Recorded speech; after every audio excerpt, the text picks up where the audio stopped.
भगवती के सानिध्य में हम सब लोग परम तत्व जो परमात्मा हैं उनके गुणानुवाद का हम लोग यत्किंचित श्रवण और मनन कर रहे हैं।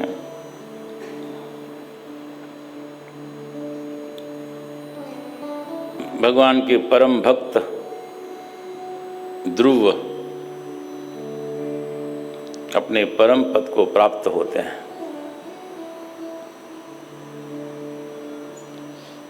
जब वो अपने सुधाम जाने लगे थे, भगवान के अक्षुण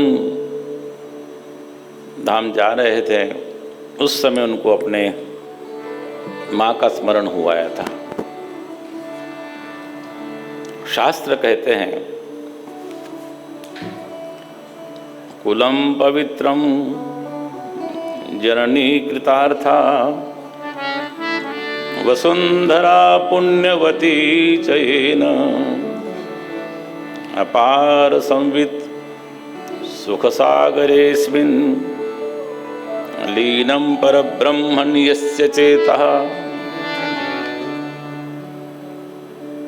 जिस कुल में ऐसे बालक का जन्म होता है उनका कुल पवित्र हो जाता है। जननी कृतार्थ होती है। वसुंधरा ये भूमि, अब जितने तीर्थों में जाते हैं वहाँ पर भगवान का प्रागट्य हुआ, आविर्भाव हुआ, परंतु किसके लिए हुआ?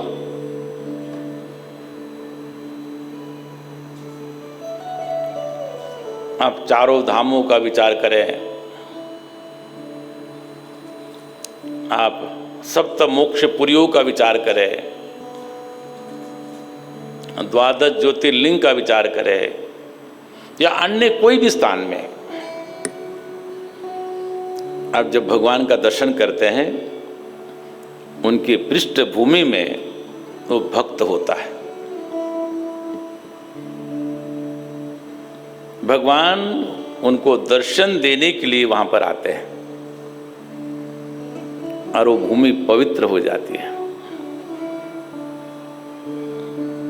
आज से पहले इस भूमि पर कौन आता था?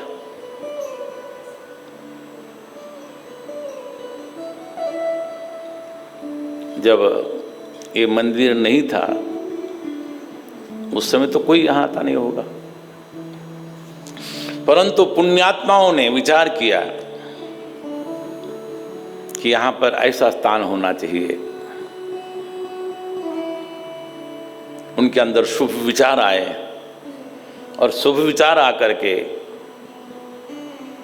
उन्होंने विचार किया कि यहाँ पर भगवती का स्थान हो, जिसको हम नारायणी कहते हैं, साक्षात लक्ष्मी। अब ये तीर्थ स्वरूप बन गया और तीर्थ स्वरूप बना रहेगा। जब तक हमारा धर्म रहेगा तब तक ये तीर्थ स्वरूप रहेगा। इसके पीछे का शुभ संकल्प होना चाहिए। संकल्प क्या है? हमारे हृदय के भाव क्या है? तो ऐसे जब धर्मात्मा महापुरुष संत जिस जगह पर आकर के बैठते हैं वो जगह पवित्र हो जाती है। ऐसी पुण्यवती भगवती ये धरा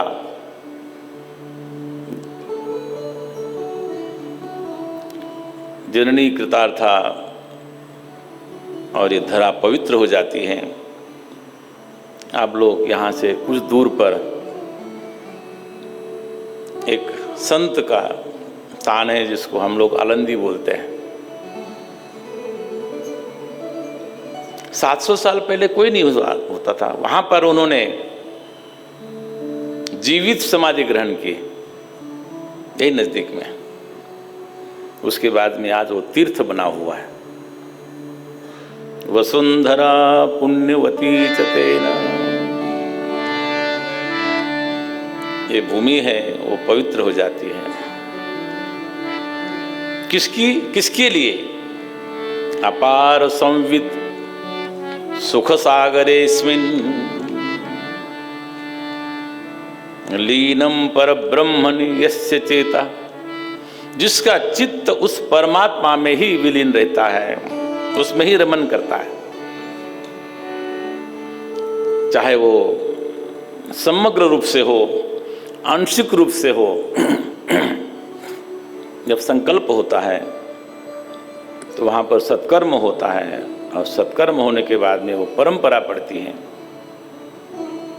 जब किसी देवस्थान में आप जाओ, किसी भगवान का मंदिर हो, कोई ऐसा स्थान हो जहाँ पर जाने से आपको अनायास ही आपके मन को शांति प्राप्त होती है, ऐसा लोग अनुभव करते हैं। उसका कारण क्या? उसका कारण ये है कि सभी के लोग वहां पर एक अच्छे विचारों से जाते हैं। काम, क्रोध, लोभ, मोह, मद, मत्सर सब अपने उन चप्पलों के साथ में, जूतों के साथ में वहां पर छोड़ के चले जाते हैं। और ईश्वर है, परमात्मा है, ये सद्बुद्धि के साथ में वहां पर जब जाते हैं तो हमारी भी बुद्धि वहां जाती है और हमारा संकल्प है वहां काम करता है। इसलिए दूसरे आने वालों के लिए भी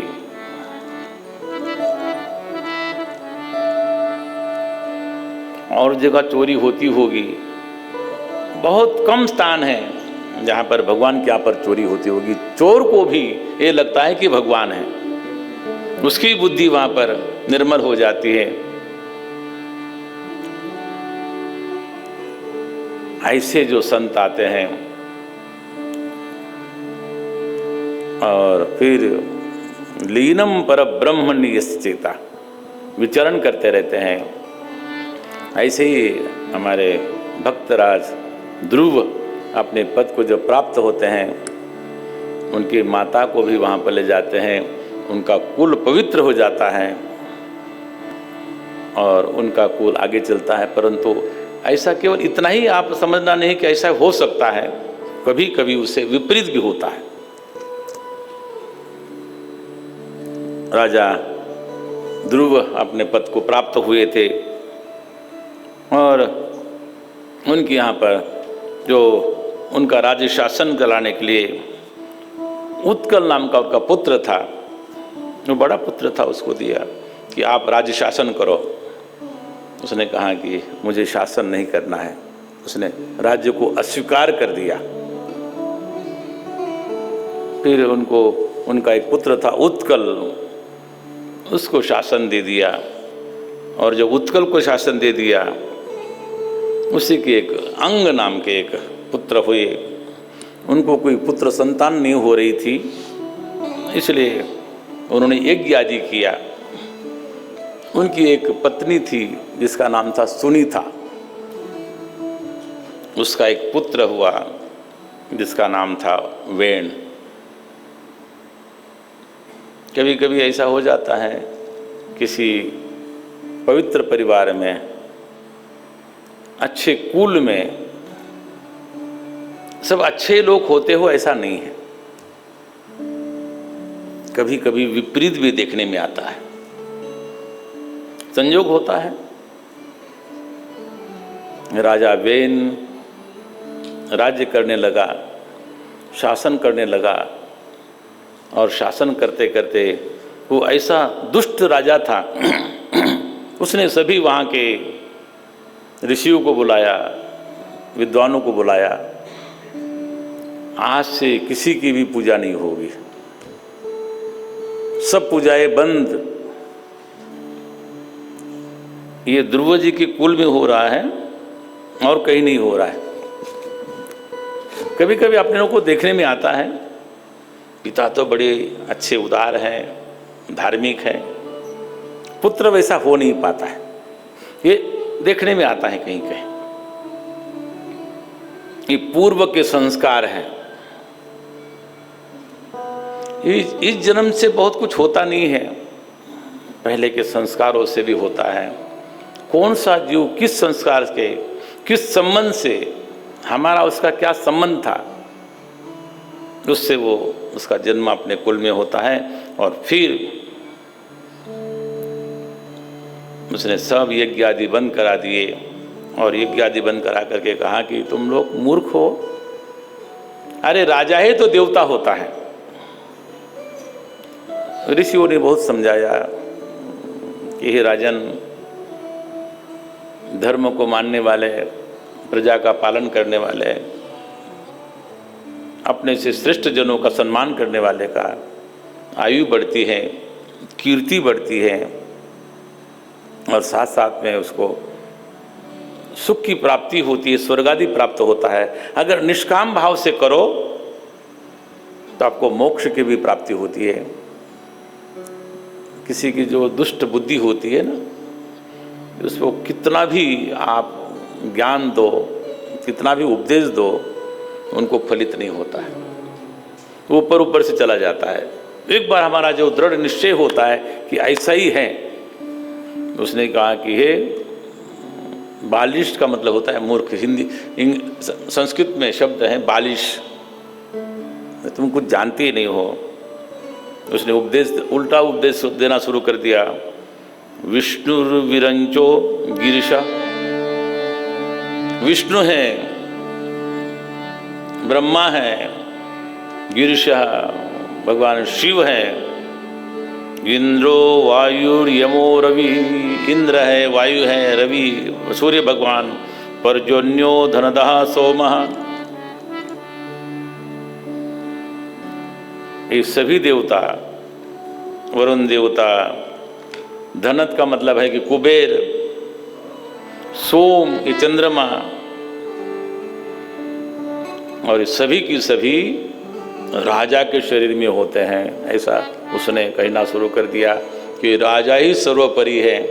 थोड़ा सा भैया कम करो इसको। राजा ही सर्वोपरि है।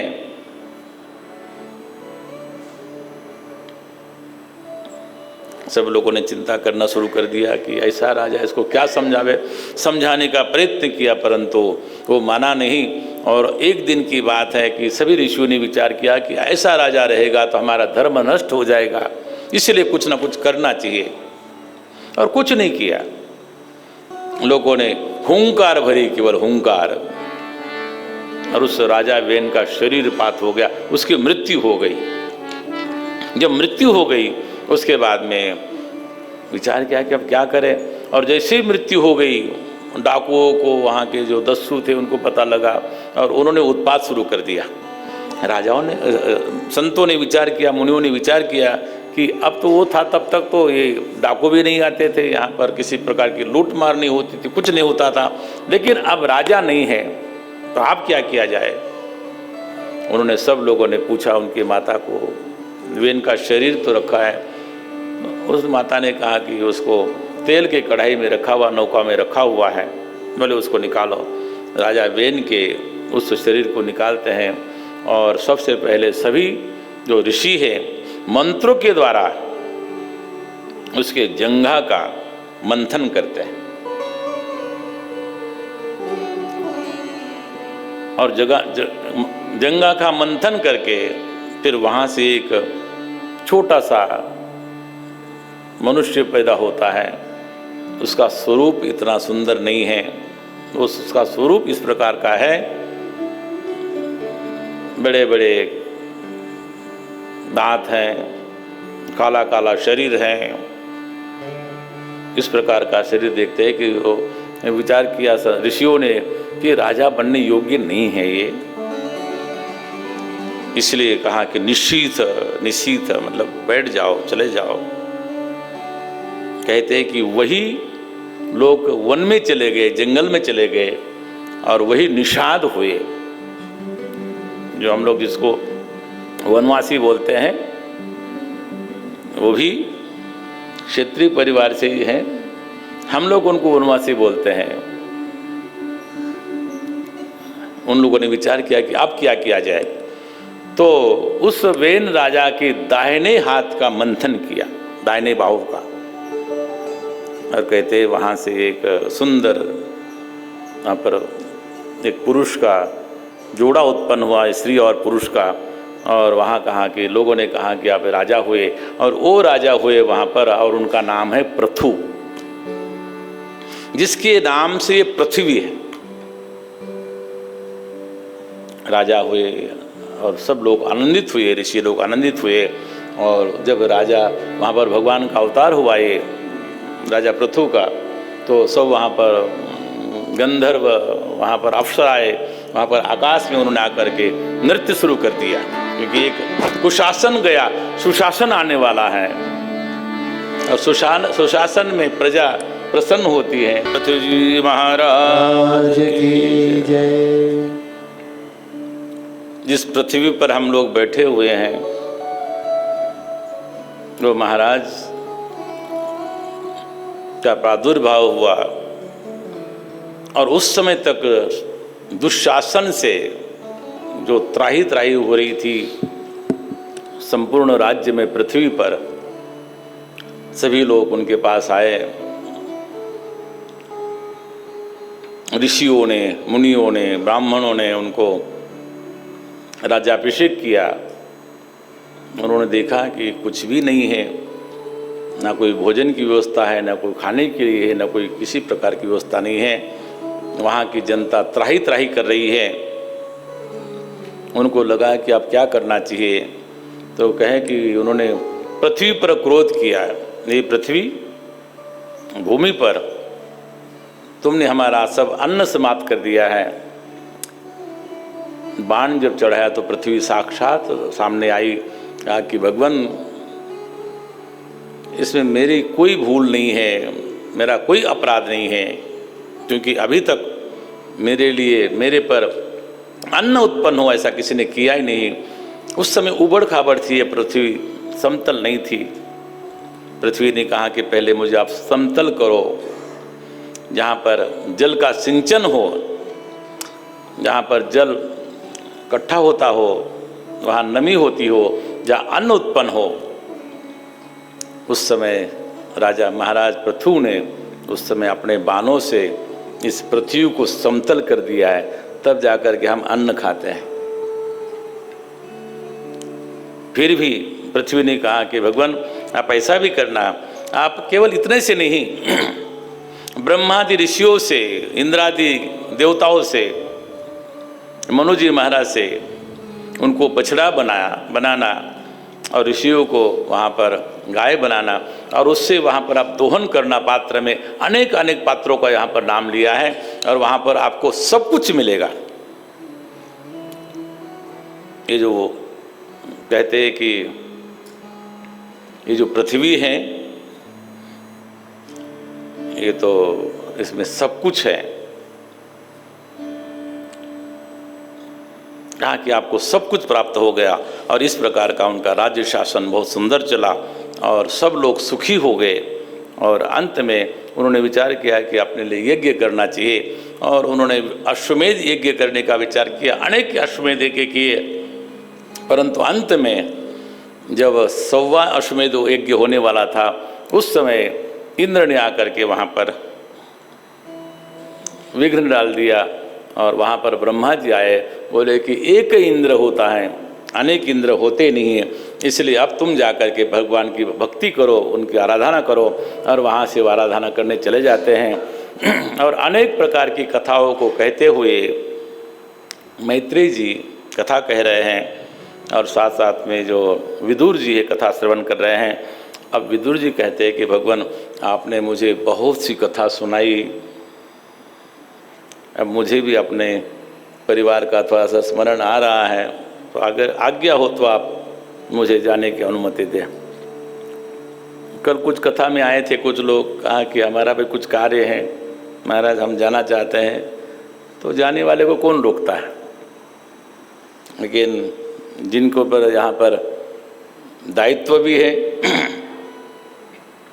और जिनको अच्छा भी लगता है उनको तो यहाँ पर रहना ही रहना है। विदुर जी को कहा कि आप अपने वहाँ पर प्रस्थान करें।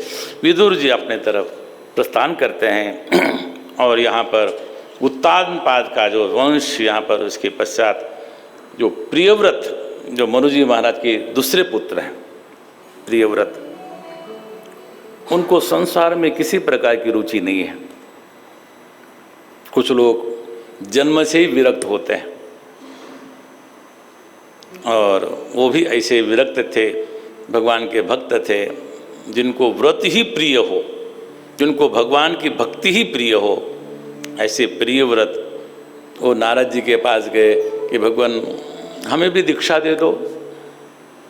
और नारद जी दीक्षा देने के लिए तैयारी थे, तब तक ब्रह्मा जी आए और ब्रह्मा जी ने कहा कि हे प्रियव्रत, तुम्हें भी संसार का रथ आगे चलाना चाहिए, इसलिए तुम गृहस्थाश्रम स्वीकार करो। कई बार ऐसा होता है, गृहस्थाश्रम स्वीकार करने के लिए बाध्य होना पड़ता है। एक हम लोगों के समय में एक विद्यार्थी थे, बड़े अच्छे संस्कृत के ज्ञाता थे, चलते चलते संस्कृत की गद्य पद्य की रचनाओं करते थे और हमारे महाराज जी से दीक्षा लेने के लिए आए और दीक्षा का भी समय निश्चित हो गया। उन्होंने कहा कि मैं थोड़ा अपने माता जी की आज्ञा लेके आता हूँ। माता जी की आज्ञा लेने गए और आज्ञा लेने गए तो माता ने कहा कि तो एकलौता मेरा पुत्र है, अब तो जाएगा संन्यास लेगा तो मैं कहाँ जाऊँगे। फिर वहीं गृहस्थ आश्रम हो गया और बहुत वर्षों बाद में जब वो मिले तो ना मैंने उनको पहचाना, तो लेकिन मुझे उन्होंने पहचान लिया। उन्होंने कहा कि मैं वो हूँ। मैंने कहा आप कहाँ चले गए थे? बोले ऐसा ऐसा हुआ इसलिए मैं नहीं आ पाया। मैंने कहा आपकी विद्या? बोले सब भूल गया। अनाभ्यास से विषम विद्या, अभ्यास करता रहना पड़ता है। जो ये अभ्यास होता है हम लोगों के लिए एक दिन का अभ्यास नहीं है, एक दिन की परीक्षा नहीं है, नित्य परीक्षा है। अभ्यास करते रहना पड़ता है कि वो परमात्मा क्या है, उसका स्वरूप क्या है। तो कहते हैं कि कभी कभी ऐसा होता है, परंतु कुछ ऐसे भी लोग होते हैं, ऐसे भी माताएं होती हैं, जैसे भगवान शंकराचार्य की माँ, जो आज हम लोग बैठे हुए हैं ना, हम भगवती का दर्शन करते हैं, दान करते हैं, पुण्य करते हैं, जाप करते हैं। इसके एकमात्र कारण वर्तमान के हैं आद्य भगवान शंकराचार्य, साक्षात शिव का अवतार। उसके पहले लगभग अपना भारत बौद्ध हो चुका था और अभी भी ऐसे बौद्धों के बहुत से देश हैं। एक बार मुझे कंबोडिया जाने का अवसर प्राप्त हुआ और कंबोडिया में अपने हिंदू धर्म का सबसे बड़ा मंदिर दुनिया में था, जिसको अंकुर वाट बोलते हैं। इतना बड़ा मंदिर कहीं भी दुनिया में नहीं था और आज भी है, परंतु उसके अंदर पूजा नहीं होती है। क्यों? अपना धर्म नहीं है। और वहां लगभग 2000 मंदिर हैं जो खंडर पड़े हुए हैं। अभी भी अवशेष है वहाँ पर। यहाँ मूर्ति थी, वहाँ पर शिव जी थे, यहाँ पर विष्णु थे, वहाँ पर भगवती थी, यहाँ पर सब ऐसे लगभग उस देश में 2000 मंदिर हैं, परंतु पूजा एक में भी नहीं होती है। उसका कारण ये है कि वैदिक धर्म नष्ट हो गया, हमारी परंपराएं नष्ट हो गई। इस कारण से वहाँ पर वो चीज़ें समाप्त हो गई। परंतु आज से 1200 साल पहले भगवान शंकराचार्य का जन्म हुआ दक्षिण प्रांत केरल में, और छोटे से बालक थे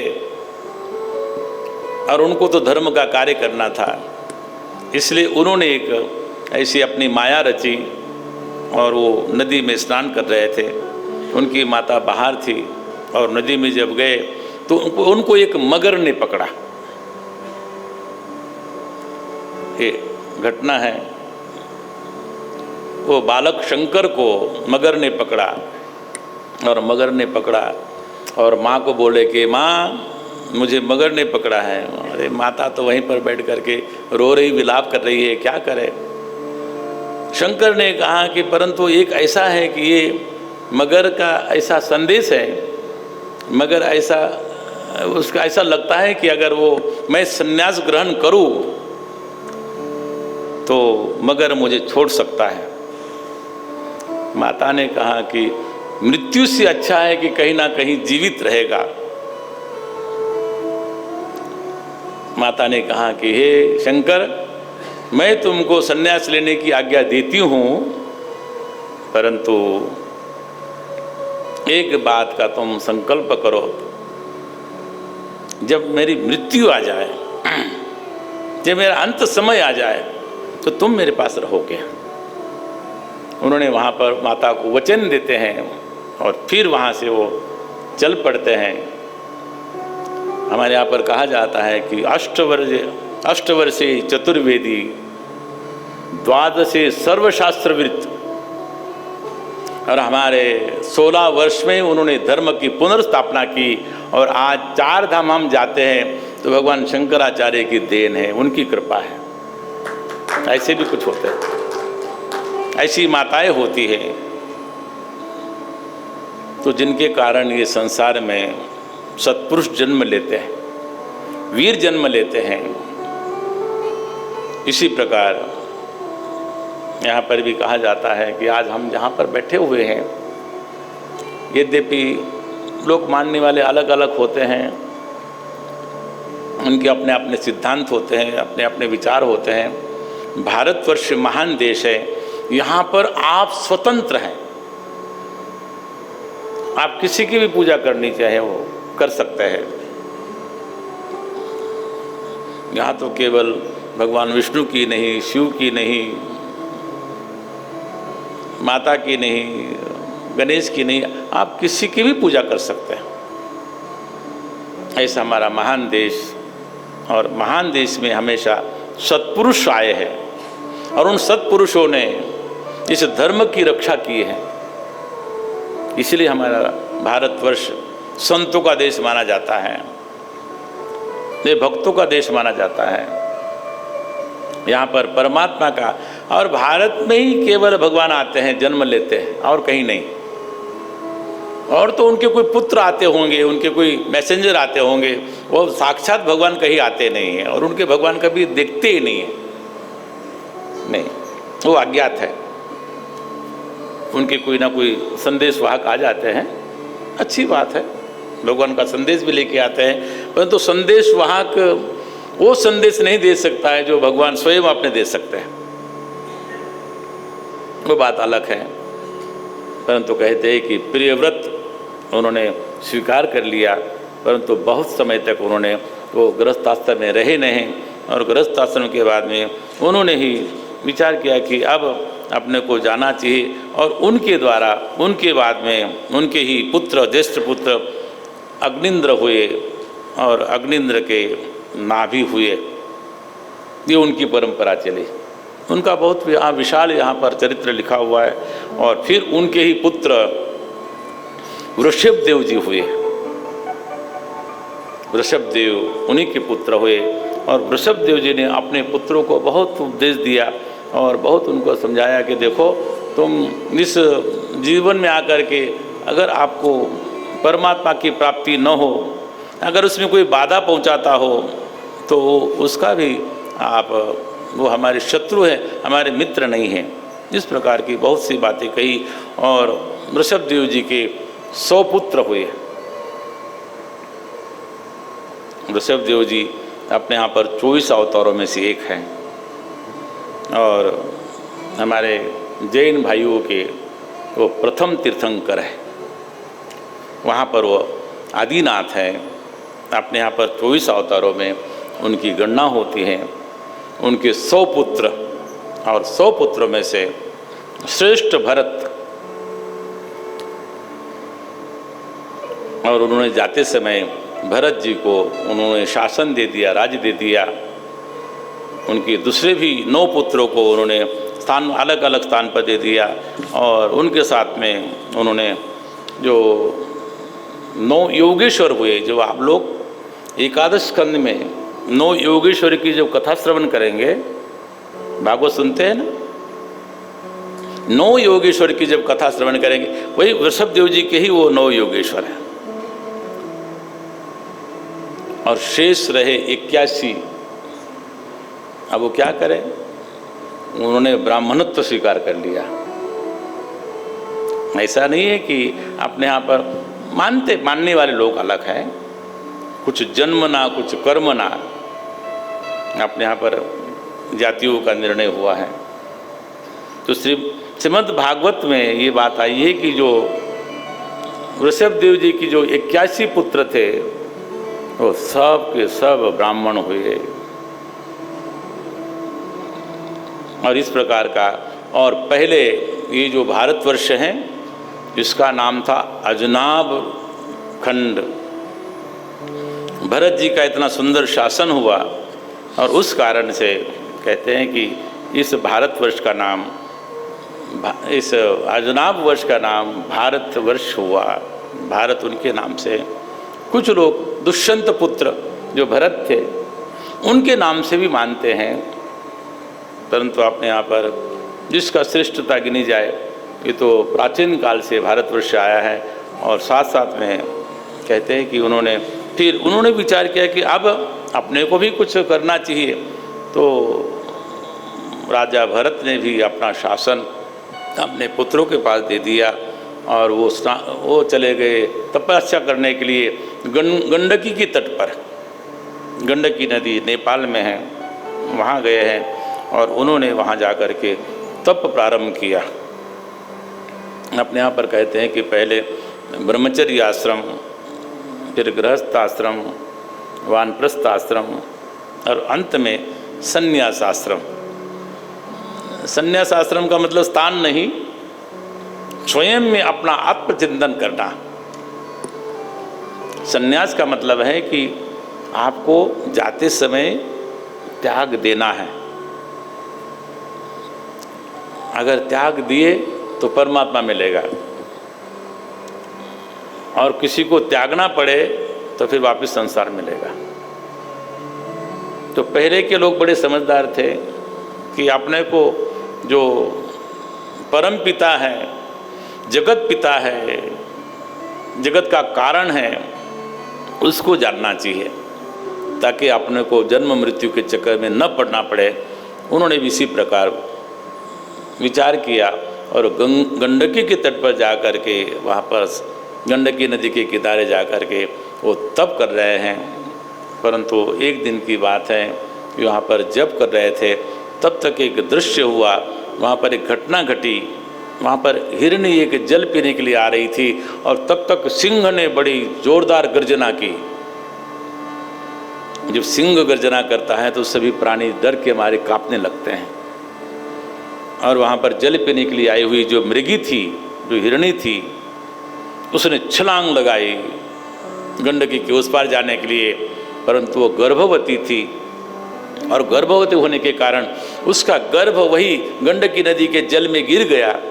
और ये दृश्य वहाँ बैठे बैठे भरत जी देख रहे थे, और भरत जी देख रहे थे, और भरत जी के मन में दया आई, करुणा आई कि ये इसको मैं नहीं निकालूंगा तो ये मर जाएगा। भरत जी ने उस शावक को, मृग शावक को बाहर निकाला, और बाहर निकाल करके अपने कुटिया पर लाए। और कुटिया पर तो अब कैसे जिंदा रहेगा, उसकी माँ तो उसको मृत्यु को प्राप्त हुई है, इसको दूध कहाँ से लाए। जो सम्राट रहे, एक बार उन्होंने गांव में जा कर के दूध मांग के लाए, अपने लिए नहीं, उस मृग शावक के लिए। और धीरे धीरे मृग शावक बड़ा होने लगा, उसके साथ में स्नेह बंधन में फंस गए। उस मृग शावक के साथ में उनको आत्मीयता हो गई, स्नेह हो गया, मोह हो गया।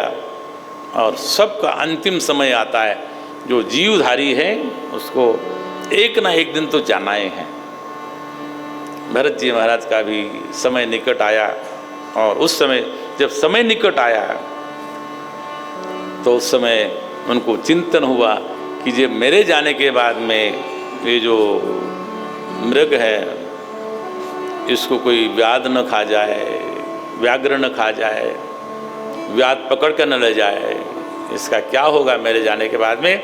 और ये चिंतन करते करते भगवान श्री कृष्ण गीता में कहते हैं, यम यम वापि स्मरण भावम त्यजत्यन्ते कलेवरम। कहते हैं कि जो जो हम स्मरण करते हैं उसी प्रकार, कहते हैं कि उस समय मृत्यु के समय भरत जी को उस मृग शावक का चिंतन हो रहा था, और उस समय उनके प्राण चले गए, और दूसरे जन्म में भरत जी का देह मिलता है, मृग देह मिलता है। एक तो सम्राट राजा, और फिर अंत में आकर के तपस्या कर रहे हैं, और तपस्या करते हुए जब उन्होंने तपस्या की भगवान को प्राप्त करने के लिए, तब उनका इस प्रकार का, तो कहते हैं कि जो उन्होंने स्मरण किया था, यम यम वापि स्मरण भावम, तो हम कल्पना कर सकते हैं। अभी हम लोगों को अनुभव नहीं है अभी तक, जो हम लोग जीवात्मा बैठे हैं ना, हमको तो अनुभव नहीं है। तो अनुभव उसको होता होगा जो जाने वाले होते होंगे। अब उनको क्या अनुभव होता होगा वो तो वही जाने। परंतु अनुभव हो ये कि अब मैं अकेला ही हूँ, हंस अकेला उड़ जाएगा, अपने को जाना है तो साथ में क्या ले जाना है, किसके पास जाना है, पहले तो ये सोचना चाहिए। हम लोग यहाँ पर आए हैं तो कम से कम पता है कि अपने को नारायणी धाम जाना है। वहाँ पर एसी वाला बड़ा हॉल है, सुंदर, बड़ी अच्छी अच्छी कुर्सियाँ लगी हुई है, और भोजन प्रसाद का भी वहाँ पर व्यवस्था है, अपने को तो पता है। लेकिन जब आप महान यात्रा पर जाते तो आपको कुछ पता नहीं होता हमको कहाँ जाना है। तो हमको कम से कम ये होना चाहिए कि हम जहाँ जाना है वो सुरक्षित हो, व्यवस्थित हो और निर्भयता हो। वो एक ही जगह मिल सकती है, वो भगवान के पास। तो भगवान के पास इसलिए उन्होंने विचार किया कि अब, परंतु उन्होंने विचार वहाँ पर स्मरण किया उस मृग का, इसलिए उनको मृग योनि प्राप्त हुई। और मृग योनि प्राप्त होने के बाद में उन्होंने विचार किया कि ये तो ठीक नहीं हुआ, इसलिए उन्होंने फिर से उनका जब जाने लगे तो वहाँ पर जब उनको मृग योनि को प्राप्त हुए, परंतु पहले जन्म का उनको स्मरण था, अरे मेरे से बड़ी भारी भूल हो गई, मैं मोह में पड़ गया और मोह के कारण मैं मृग योनि को प्राप्त हुआ। फिर से वो गंडकी नदी के किनारे जाते, वहाँ पर बैठते, ना कुछ खाते ना कुछ पीते। बहुत दिनों तक उनको मृग शरीर धारण करके नहीं रहना पड़ा। और कुछ ही समय बाद में चिंतन करते करते कहते हैं कि यहाँ पर भागवतकार लिखते हैं, अथ कश्चित द्विजवरः अंगिरः परवरस्य शमदम स्वाध्याय तप। ऐसा एक परिवार था, अंगिरा गोत्र में उत्पन्न एक ब्राह्मण जो शमदम आदि साधनों से संपन्न थे, तपस्वी थे, स्वाध्याय करने वाले थे। उनके घर में उनका जन्म होता है। कहाँ महाराज सम्राट भरत मृग योनि को प्राप्त हुए, और मृग योनि से वो फिर एक ब्राह्मण कुल में जन्म होता है। ऐसे कुल में जो पवित्र कुल है, उस पवित्र कुल में उनका जन्म होता है। परंतु अब विचार किया कि पहले मैं राजा था तब भी भगवान प्राप्त नहीं हुए, तो मृग शरीर में आया, तब तो कहना ही क्या। अब ब्राह्मण कुल में आया हूँ, ऐसा न हो कि मैं अपने मार्ग से च्युत हो जाऊं, मार्ग से मैं विपरीत चला जाऊं, इसलिए मौन धारण कर लिया। बड़ा सुंदर शरीर था, सुंदर बालक थे, परंतु बोलना नहीं चाहते थे, बोलते नहीं थे। बोलना आता था, बोलते नहीं थे। उनके पिता ने बहुत उनको प्रयत्न किया कि हमारा बालक कुछ अपनी कम से कम ब्रह्म गायत्री का उच्चारण कर सके। उनको गायत्री देने का प्रयत्न किया, परंतु उन्होंने विचार किया कि गायत्री तो मुझे पहले से आती है, उसका सब रहस्य जानता हूँ। अब ऊपर से गायत्री देंगे तो लोग बोलेंगे कि और दूसरा भी कुछ कार्य करो, जैसे प्रिय व्रत के लिए कह दिया कि जाओ संसार करो।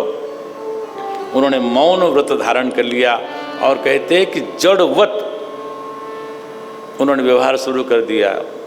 इसलिए उनका एक नाम पड़ा जड़ भरत। और जड़ भरत राजा, उस समय जो राजा थे वो जड़ भरत हुए, और फिर पिता की भी मृत्यु हो गई। भाइयों के पास रहने लगे, परंतु भाई भी कितने दिन रखते। फिर जाओ, बोले खेत की रखवाली करो। कहते हैं कि खेत की रखवाली करने के लिए भेजते थे, और खेत की रखवाली करने के लिए जब गए तो वहाँ पर पक्षी जब आते थे तो कुछ नहीं बोलते थे, परंतु जब भाई आते थे तो ऐसे ही थोड़ा सा नाटक करते थे, हूँ हाँ कर लेते थे। और वहाँ पर रात्रि भर बोलते कि वीर आसन पर बैठ करके भगवान का चिंतन किया करते थे। एक दिन की घटना है कि एक कोई डाकू का सरदार, उसके घर में कोई पुत्र नहीं हो रहा था, कोई संतान नहीं थी। किसी ज्योतिषी ने बताया होगा कि कोई नर बलि दो तो तुम्हारे घर में पुत्र की उत्पत्ति होगी। उन्होंने एक नर बलि को पकड़ के लाए, एक पतला सा कोई मिला होगा, और वहाँ पर भद्रकाली के सामने उसको रखा। परंतु बड़ा होशियार था वो, धीरे धीरे उसने बंधन खोल दिए, और बंधन खोलने के बाद में वो वहाँ से वो चला जाता है। और फिर वो डाकू और डाकू के जो दूसरे डाकू थे, उन्होंने देखा कि जिस नर बलि के लिए हम लोग लाए थे वो तो चला गया।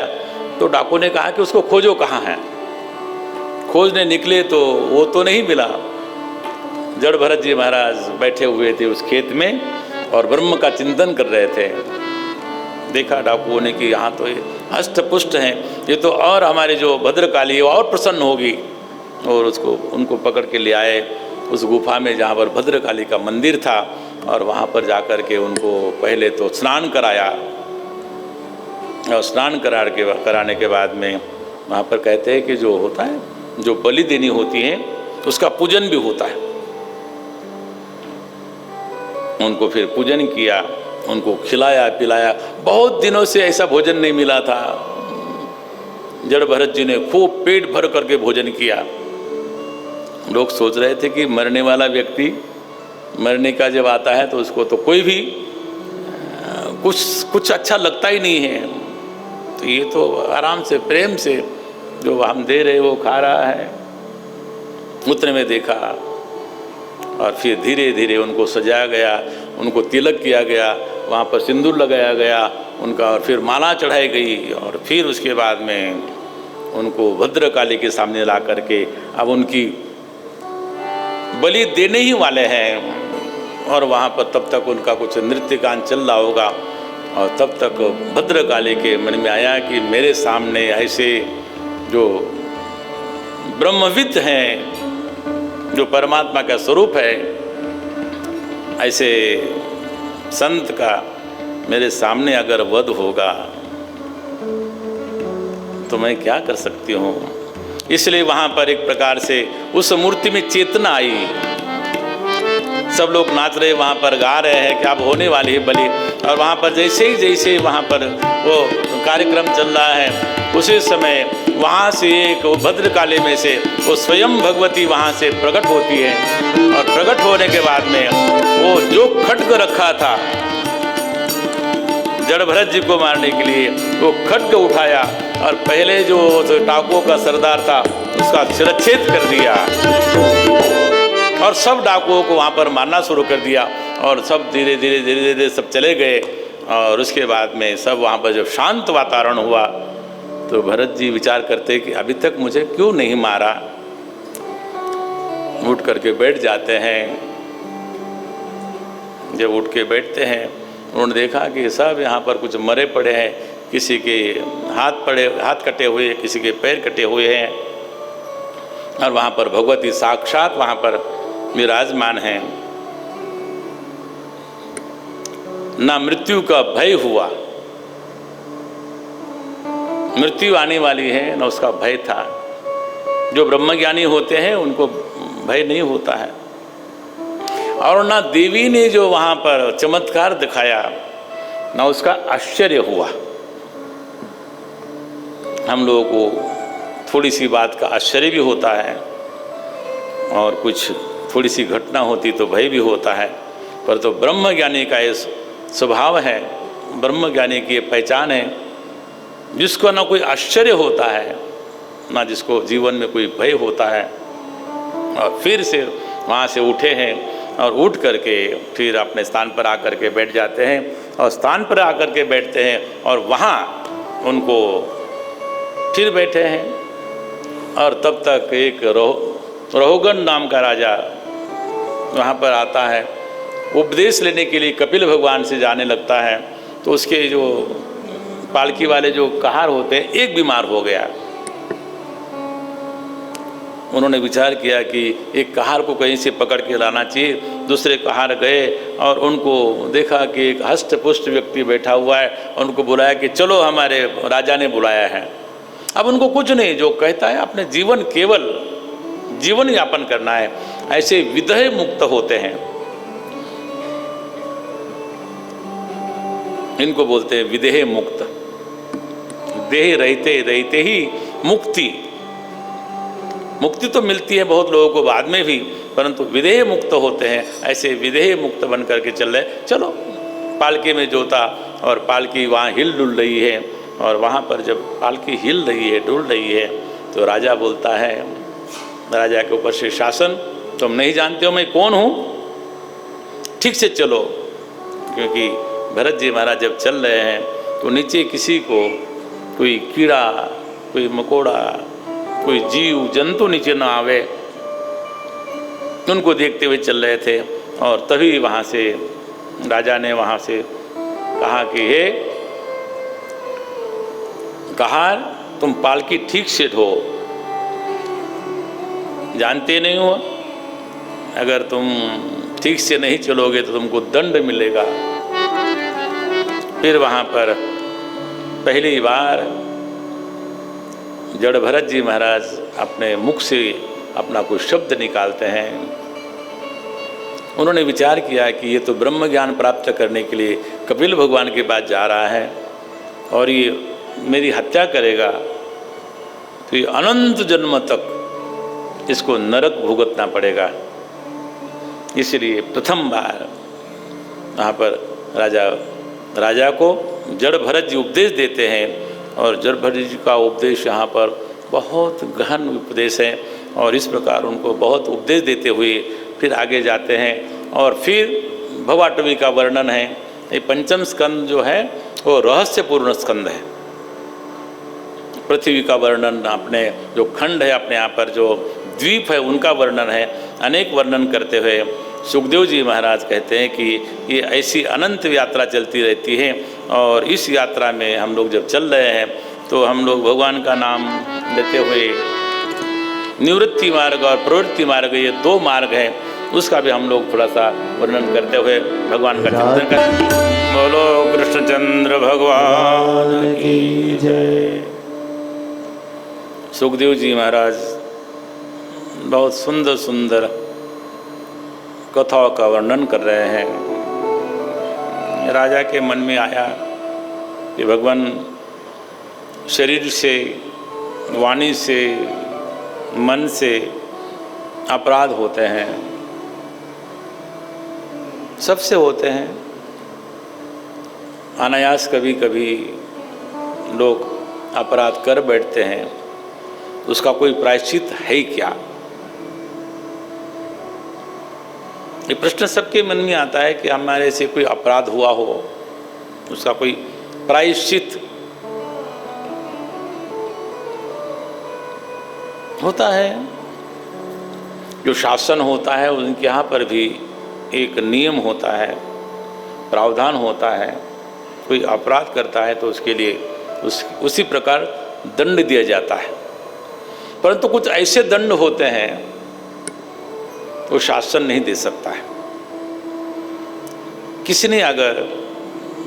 किसी व्यक्ति ने अनेक हत्याएं की होगी, उसको एक ही मृत्युदंड मिल सकता है, उसको एक ही मृत्युदंड देने का प्रावधान हो सकता है, उससे अनेक नहीं। परंतु एक हत्या का एक दंड तो ठीक है, लेकिन अनेक हत्याओं का दंड एक नहीं हो सकता है। तो ऐसे कोई अपराध हुए हो, उसका प्रायश्चित क्या?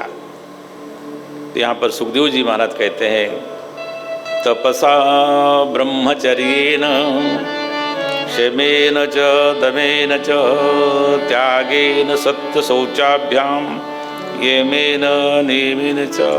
अगर कोई संत पुरुष बनता है, त्याग है, तपस्या है, निष्ठा है, ब्रह्मचर्य है, इस प्रकार का कर्म करने से संभवतः आपको उस अपराध का प्रायश्चित हो सकता है। तो यहाँ पर एक सुंदर कथा के द्वारा सुखदेव जी महाराज कहते हैं कि कान्यकुब्जे द्विजः कश्चित् दासीपतिरजामिलः। बोलते कान्यकुब्ज नगर में एक दासीपति अजामिल रहता था। अजामिल की कथा है।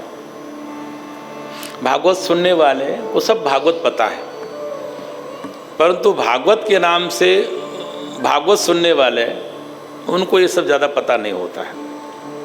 वहाँ तो सुंदर संगीत होता है, बड़ा सुंदर सजावट होती है। ये श्रीमद् भागवत है ये। और हम लोगों को भी असंतोष होता है, सच बताऊं। जितना कहना चाहिए, जैसे कहना चाहिए, ये थोड़े समय में नहीं कह पाते हैं। यही तो मूल भागवत है। तो जो दासीपति अजामिल एक नाम का वहाँ पर दासीपति रहता था, उसके 9 पुत्र थे, 10वां पुत्र होने वाला था। तब तक उनके यहाँ पर एक संत आए और संत उनके जीवन को जानते थे। ये बड़ा दुष्ट है, ये अपराधी है, ये चोर है, डाकू है, सब कुछ है, सब जानते थे। परंतु फिर भी संत लोग हमेशा कल्याण के लिए, और नारद जी जैसे संत हो तो फिर कहना ही क्या। जब एक बार नारद जी आए कि बोले अजामिल, और अजामिल संस्कारी था पहले, और नारद जी को आने के बाद में कहा कि कैसे हो भगत, ठीक हो?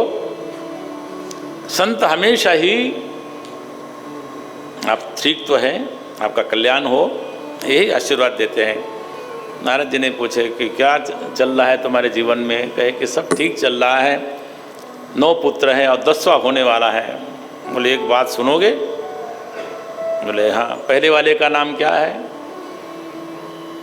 बोले कोई गिंटू है, एक पिंटू है, ऐसे नाम होते ना आजकल। पहले के भी नाम ऐसे हुआ करते थे। बोले जब अब 10वां जो पुत्र हो उसका नाम नारायण रखना। उसने कहा कि बड़ी अच्छी बात है। और 10वां पुत्र जब हुआ उसका नाम नारायण रखा उस अजामिल ने। और नारायण रखने के बाद में वो लगभग 80 वर्ष से ऊपर हो चुका था और उसकी मृत्यु समीप आई। और जब उसका नारायण पर बड़ा प्रेम था, वो नारायण जो पुत्र था वो बाहर के आंगन में वो खेल रहा था। जब वहाँ पर यमदूत आए तो बड़ा भयभीत हुआ और उसने अपने पुत्र को पुकारना शुरू कर दिया, हे नारायण हे नारायण हे नारायण।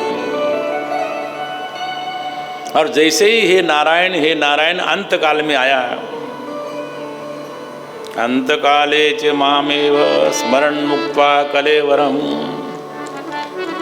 भगवान कहते हैं कि जो अंत काल में मेरा स्मरण करता है, उसका देह जब त्याग देता है तो मुझे ही प्राप्त होता है, ऐसा भगवान का वचन है।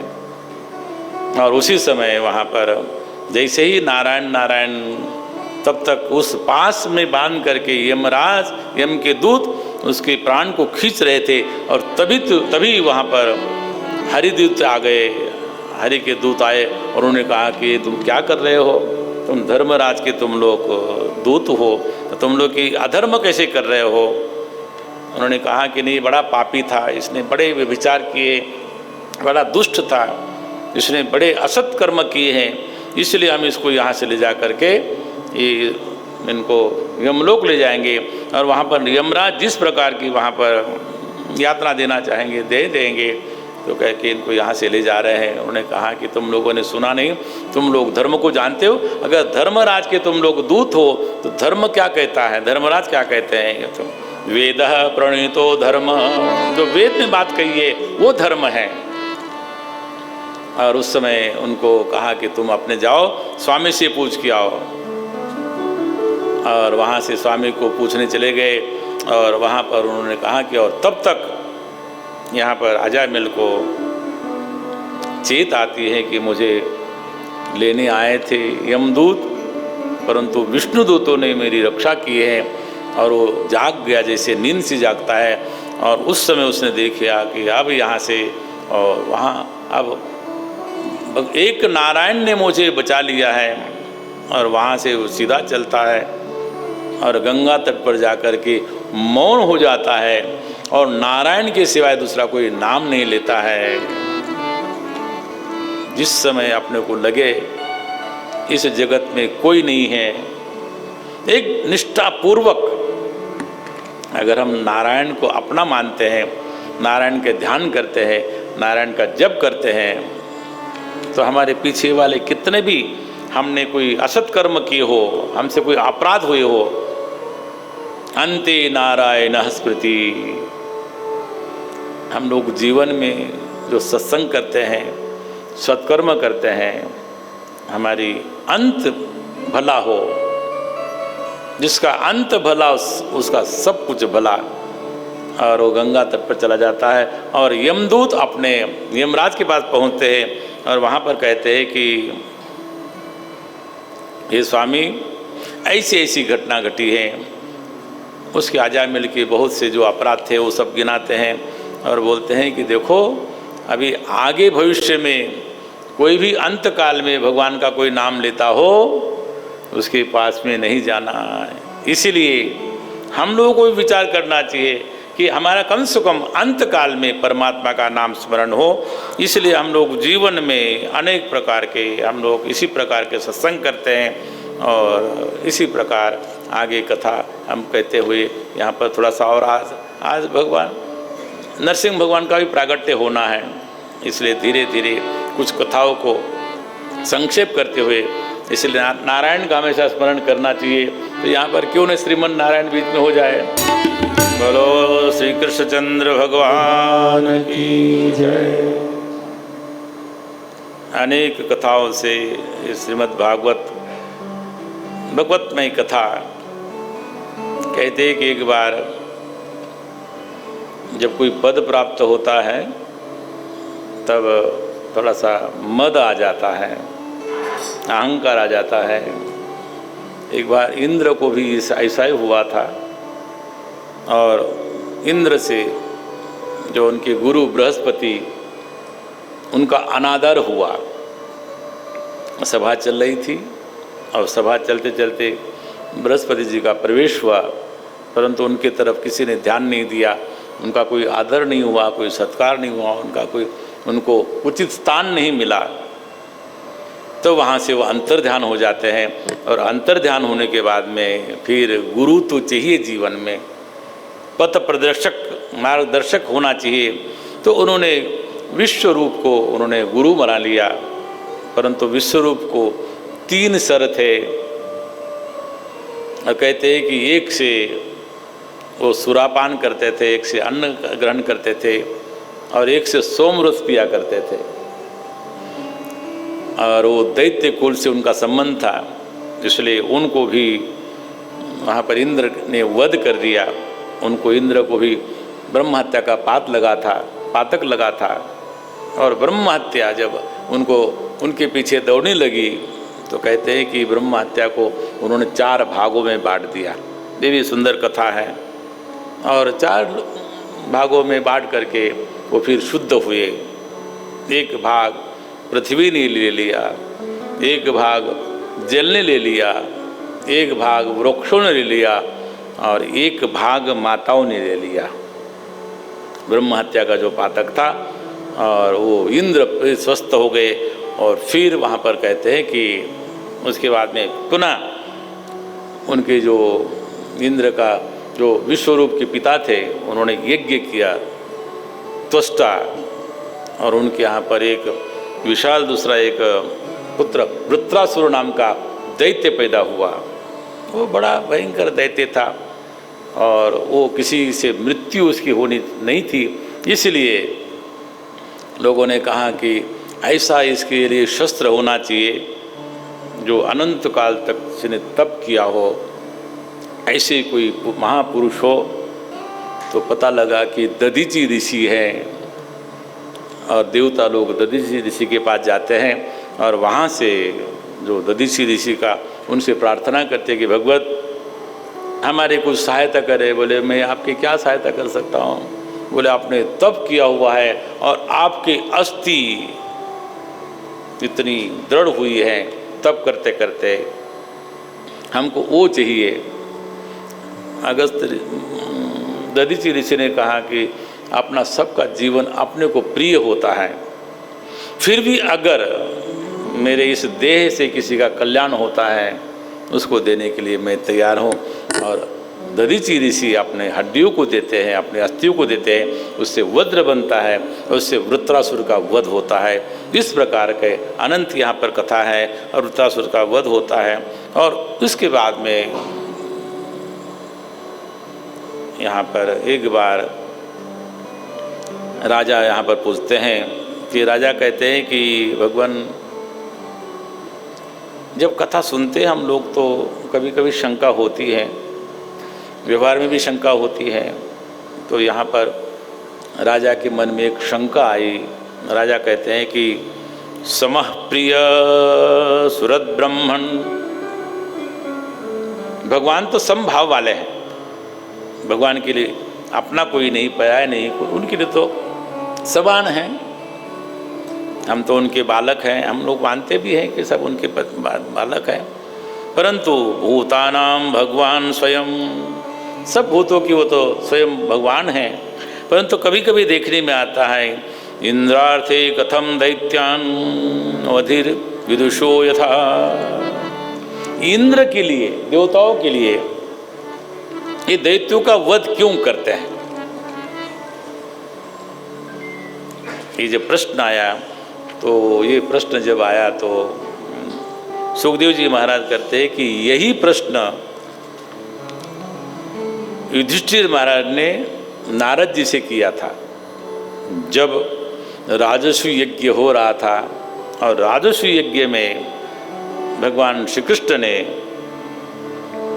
वहाँ पर अपने चक्र के द्वारा वहाँ पर शिशुपाल का वध किया था। ये प्रसंग यहाँ पर कह रहे हैं कि उस समय जो हमने दृश्य देखा था, बोलते हैं कि जो पुनः एक बार कथा आती है, हमारे सनकादि ऋषि जब जाते हैं तो सनकादि ऋषि जब वैकुंठ जाते हैं तो वहाँ पर सप्तम जो द्वार है वहाँ पर जाने के लिए उनको जय विजय रोक देते हैं और जय विजय को श्राप देते हैं सनकादि ऋषि, जाओ तुम दैत्य हो जाओ। और दैत्य हुए थे। और वो पहले जो हिरण्याक्ष और हिरण्यकश्यप को कहते हैं कि जो हिरण्याक्ष हिरण्यकशिपु दोनों हुए। और हिरण्याक्ष, जब हिरण्याक्ष का वध हुआ तो हिरण्यकशिपु बहुत क्रोधित भी हुए और उनको ऐसा लगा कि मुझे विष्णु से बदला लेना चाहिए। और उसने बहुत तप किया और तप करने के लिए वन में चले गए। बहुत भयंकर तप किया और तप करते करते कहते हैं कि हिरण्यकशिपु के शरीर के ऊपर, जिसको बोलते हैं कि जो उदय होती है उसके द्वारा बॉबी बनती हैं, उसके अंदर बैठ करके तप कर रहे थे। परंतु तप इतना उनका ऐसा था कि भगवान ब्रह्मा को लेकर के तप कर रहे थे और तप करते करते उनका शरीर और संपूर्ण ये त्रैलोक्य लगता है कि जलने लगा था। और उस समय सभी देवताओं ने कहा कि भगवान ये क्या हो रहा है। तो ब्रह्मा जी ने कहा कि एक दैत्य जिसका नाम हिरण्यकश्यपु है वो तप कर रहा है। ब्रह्मा जी वहाँ पर जाते हैं और ब्रह्मा जी ने कहा कि हे हिरण्यकश्यपु, उत्तिष्ठ उत्तिष्ठ, तुम उठो, तुमको वरदान क्या चाहिए। तो हिरण्यकश्यपु ने कहा कि भगवान मेरी मृत्यु न हो। क्या मांगा? मेरी मृत्यु न हो। भगवान ने कहा कि ये तो ब्रह्मा जी ने कहा कि मृत्यु जो जन्म लिया है उसकी मृत्यु होनी है, और यहाँ तक कि जो मेरा भी जन्म हुआ है, ब्रह्मा जी भी उनका अनंत काल तक उनका जीवन होता है। जैसे कहा कि सहस्त्र युग पर्यंत, ऐसे एक दिन होता है सहस्त्र युग का एक दिन, सहस्त्र युग की एक रात्रि। और ऐसे जब 100 वर्ष बीत जाते हैं तो ब्रह्मा जी भी अंतर्ध्यान हो जाते हैं, उनका भी शरीर नहीं रहता है। तो बोले ये तो केवल मैं तो ये वरदान दे नहीं सकता हूँ। तो कहा कि ऐसा करो कि आप मुझे, मैं इस प्रकार की मृत्यु न हो, कोई मानव से न हो, कोई दानव से न हो, कोई अस्त्र से न हो, कोई शस्त्र से न हो, इस प्रकार की अनेक प्रकार की उन्होंने वरदान मांगे। रात्रि में न हो, दिन में न हो,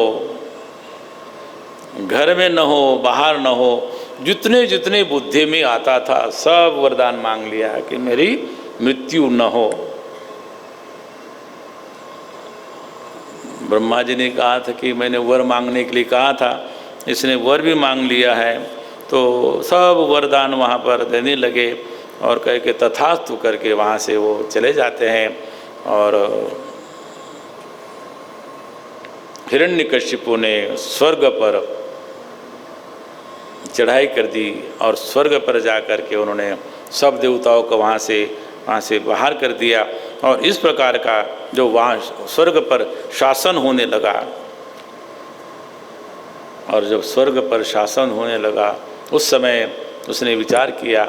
और तब तक इंद्र वहाँ पर आकर के कहते हैं कि उनकी जो पत्नी थी कयाधु, उसको लेकर के जाने लगा।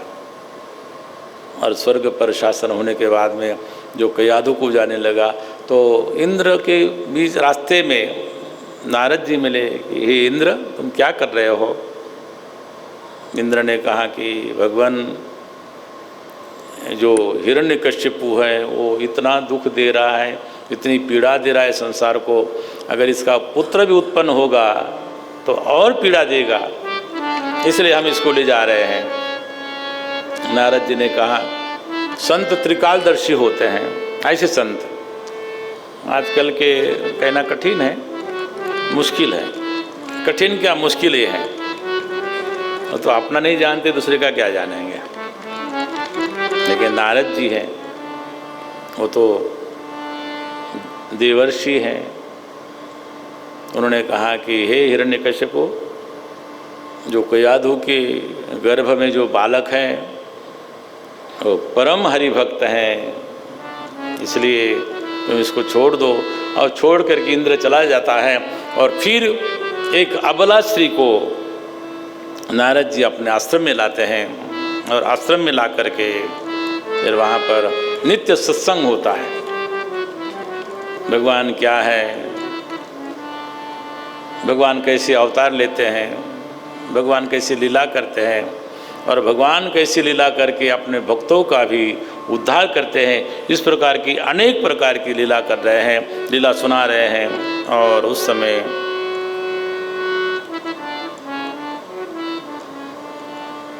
उसके पश्चात जब शासन होता है हिरण्यकशिपु का, तो पत्नी और पुत्र प्रहलाद अपने वहाँ पर आते हैं। और प्रहलाद छोटे से हैं, अभी छोटी सी आयु है, और प्रहलाद जी जब आते हैं तो उनको वहाँ पर कहते हैं कि इसको विद्या पढ़ाने के लिए भेजना चाहिए।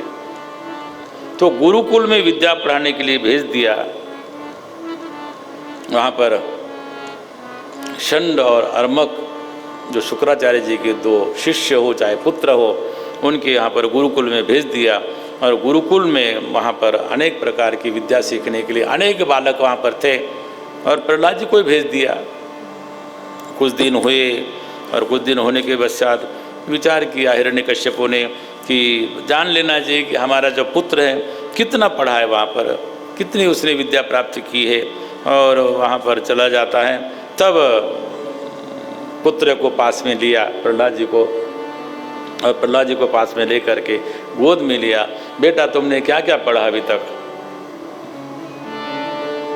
वो तो परम भागवत हैं, भगवान के परम भक्त हैं। तो उन्होंने कहा कि जी पिताजी, मैंने जो विद्या प्राप्त की है और आप भी उस विद्या का आश्रय ले लो। कौन सी विद्या? श्रवणम कीर्तनम विष्णु स्मरणम पाद सेवनम अर्चनम वंदनम दास्यम साक्ष्यमात्म निवेदनम। विपरीत अपने पिता को ही उपदेश देने लगा प्रहलाद कि ये हमने विद्या प्राप्त की है और आपको भी विद्या प्राप्त करनी चाहिए। क्या है? भगवान का गुणगान श्रवण, श्रवणम कीर्तनम। हम लोग कीर्तन करने में कभी कभी संकोच करते हैं। आजकल लोग सोचते हैं कि ताली बजाने का काम उधर वाले का है, अरे हम तो सुनने वाले हैं खाली।